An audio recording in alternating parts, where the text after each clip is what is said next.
All right, I am getting a ton of questions about this article I was in the New York Post with Plaxico Burress, one of the greatest wide receivers in the NFL, one of my childhood heroes, won the Super Bowl a few years ago for the New York Giants.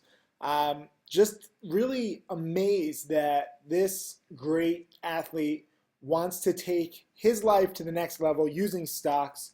So we are actually going on TV tomorrow to talk about our plans. I will send you guys details once I have them. I flew into New York today for this, so it's very special.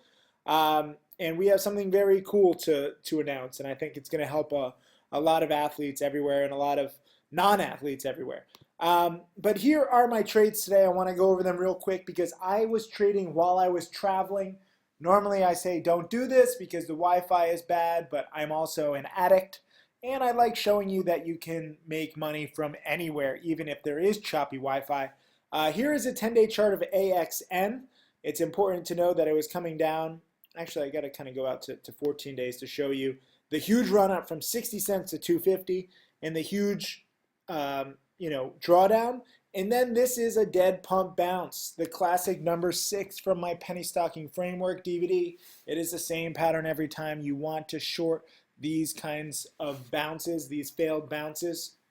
And I got my short off this morning right near the market open as I was just getting ready to travel. It was crazy. And I shorted in the mid 140s and I covered here a little too soon at 130ish as it came down to 120ish. So I made a few $100, an easy $800, and it was such low risk. E-Trade had shares to short, so thank you E-Trade. And all I'm doing is shorting a number 6. I highly, highly, highly encourage you to watch my penny stocking framework DVD. Interactive Brokers had some shares to short too, but they went quicker. When it went red on the day, that was the whole thing. It was at 150, it was unchanged. I shorted a small position, just 5,000 shares, so I risked roughly $7,500. And I made nearly $1,000. That's a pretty good trade. And if I had waited all day, I could have made a little bit more. I could have made another few hundred. But I'm going to take that when I have my travel days. A lot of people ask me, why did you trade so quick? When I'm traveling, everything is based around my own schedule. And this should be the same thing for you if you're at school, if you're at work, if you're traveling, if maybe you're just beginning and you have a lot of time, but you're not confident. For whatever the reason is, it's okay to be in and out quickly, especially if you have, I made a solid, 10, 11, 12%. So I'll take that again and again. Too soon.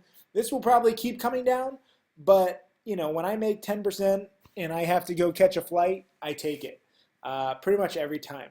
A better play was NTRI. So this is a 14-day chart. It was hanging here in the 17s. It went all the way up to nearly 20 and a half on this huge earnings win.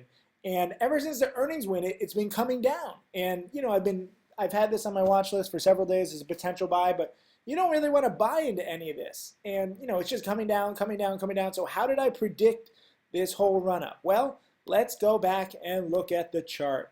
You gotta look at the charts. The charts have all the answers. Going back here to July 2014, the high right here, July 14th, July 15th. My mom's birthday is July 14th, Bastille Day. And the high was 1828. Then right here, the highs were 1845. So roughly 1830 to 1845 should act as support. And it's just an idea. I don't know where support is actually going to be, but I like the fact when you have this huge gap down, this was due to bad earnings, that, this should act as support on the way down, especially since it's off its highs by nearly $2 a share, and the earnings were fantastic. So I bought this in the 1840s thinking that this support from July was going to hold, and it did. It bounced all the way to 19. I took profits like a biatch in the 1870s. I made less than 30 cents a share when, in fact, I was right for roughly 50 cents a share. So I captured only a partial profits, but I did this during a plane ride on Virgin because this was a last-second flight. It paid for basically, these two trades paid for the Virgin first-class ticket. But the Wi-Fi was choppy when you're going Midwest. It's weird like that in the Midwest. of the U.S. So I simply bought the bounce, and I anticipated it was already bouncing. You know, this it had already spiked. You see here in the 1830s, and it had already spiked to the 1840s, and I was buying right in here, and it was already uptrending. I wanted to get 1840, 1838, and I couldn't get it. One sec, someone's at the door. All right, sorry about that. That was my shirt being pressed for tomorrow's TV appearance. I'll send you all the details later, but I'm pretty excited to go on TV, and I'm meeting with Plaxico tonight, so I'm excited to meet the man, and we have a lot of good plans coming, so get excited for that. But anyways, NTRI, it had already showed signs of bottoming. I wasn't buying into a free fall. I don't like dip buying into free falls. You never know where the bottom is. But the fact that it had already based here in the 1830s and 1840s. And look at this. When it came up here to the 1845, what was the low? 1835. It was just above the morning consolidation. So I like this. When there's a potential consolidation, and then it spikes a little, then it comes down and it spikes again, comes down, spikes again, comes down, spikes again. And, you know, this is pretty much as good as it gets. Okay, when a stock is $2 a share off of its highs, you can expect a 50-cent a share bounce. Sometimes it goes up more, maybe this goes up more, but it was a very low risk play, dip buying an earnings winner. And this is the exact same chart that I used to buy ZAG a few days ago, if you remember. ZAG had the earnings win right here, and this morning high was 745, 746. Came down. You could have bought the breakout here in the 746 and made 50 cents a share on this breakout. I know some challenge students did. But it also came right back down. Look at this, 747. And you could say, well, in hindsight, yeah, this was the bottom. Well, it wasn't hindsight for me, okay? Because I bought this at 752 with the exact reasoning. This is an earnings winner. I'm simply buying where there should be support and letting the chart do its thing. I sold too soon. I made like 10, 15 cents a share because I'm a wuss. I don't know what excuse I had that day. I'm not that great of a trader, okay? This is the cool thing. When I make $4.2 million, it is not anywhere near best case scenario. It's at 870, okay? I left $1 a share and I captured 10 or 15 cents a share. So I captured like 10 to 15% of what I coulda, woulda, shoulda made. And yeah, you could say, oh, well, you know, now it's like a week later. But it also went straight to 870s like a day later. So I like buying earnings winners on dips. I like shorting dead pup bounces when they go, you know, green to red. And AXN is a terrible fundamental company. You know, they have so little cash. They're going to need to raise cash. So they're pumping their stock up to raise cash. So they're kind of like a legal pump and dump. So really, in essence, I'm doing the same thing that I've always done. I am shorting pump and dumps in various versions of pump and dumps. And I'm buying earnings winners. And I don't just do it randomly. I do it at key levels, buying earnings winners at technical support or breakout, and shorting pump and dumps when they have their possible first red day, potential morning panic, and you know that's it. I know it's simple, and I know a lot of people are like, you know, this is too simple. You're a fraud. It's not real. Well, simple works. Okay, simple works even when I'm flying and barely have any Wi-Fi. I made a little over 1,000. That puts me up roughly 10,000 in the past, I don't know, 6 trading days.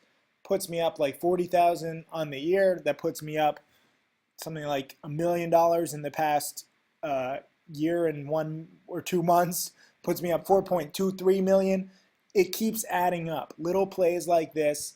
This is why in my How to Make Millions DVD, all I do is I stress over and over again, if you can make a few $100s or $1,000 or even $2,000, and you do it again and again and again and again, and when you're wrong, you cut losses quickly. But if you do it enough, over the years, you will become a millionaire. This is the secret to becoming a penny stock millionaire. It's the fact that you only need to learn how to make $1,000, and then you just wait a few years. And that's it. It's really kind of crazy how simple it is. And people overthink it. And obviously, you know, sometimes, you know, you're not going to make 1,000. Sometimes you're going to make $50, and sometimes you're going to make 10,000. But on average, if you can make 1,000 or 2,000, you know, and I'm only using a few $1,000s per trade here. So it's not like I'm using $100,000 to trade every single time. I used freaking 7,500 on AXN, and you know, I made nearly $1,000. So This is the pattern. This is it. Keep doing it over and over again. When you're wrong, cut losses quickly. Like if Zag had not bottomed here at 750-ish, as that was my thesis. But let's say it kept coming down to 740 and 730, then it would have broken support and I would have gotten out. Same thing with NTRI. I don't know that this is necessarily going to be the bottom. So if it starts going down 1830, 1820, 1811, I cut losses. I don't risk it. Too many of you guys get in these trades, it doesn't go your way, and then you double down and you triple down and you quadruple down. And sometimes you get back and you're right and you're like, ha, Sykes, I told you I shouldn't have taken a loss. But why even go down that path? If you can minimize losses every single time by sticking to the rules and literally become a millionaire just by following these simple patterns and waiting for these plays to pop up. I don't know. I'm going to go take a nap because I got a lot of preparation for my TV interview tomorrow with Plaxico. I will email you guys, you subscribers, details. Everybody else, I'll send you, I'll post a video later on. Thank you. See ya.